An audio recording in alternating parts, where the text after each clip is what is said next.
เป็นไรถ้าใจเธอไม่ลืมใครบางคนเธอคงมีเหตุผลส่วนตัวฉันเข้าใจความทรงจำเก่า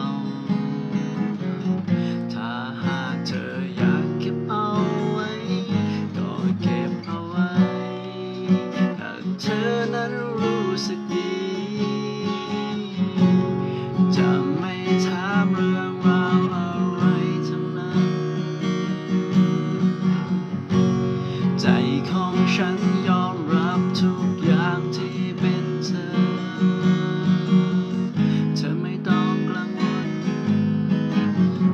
แค่รู้ไว้เสมอเธอไม่จำเป็นต้องรักฉันทั้งหัวใจ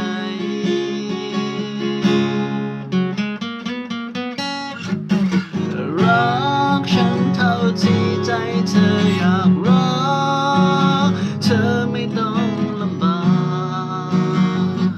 ลืมใครเพื่อมารักกันไม่ขอให้เธอลืมคนในวันนั้นคิดถึงตามที่ต้องการต่อให้เราอยู่ด้วยกันก็ไม่เคยบังคับกันรักฉันเท่าที่ใจเธออยากรัก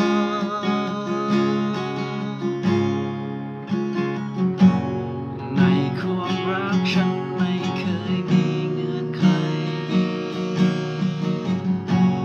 เธอแบ่งใจให้มาเท่าไรก็เท่านั้นถึงเล็กน้อยยังไงก็มากมายสำหรับฉันได้รักจากเธอก็นับว่าฉันโชคดี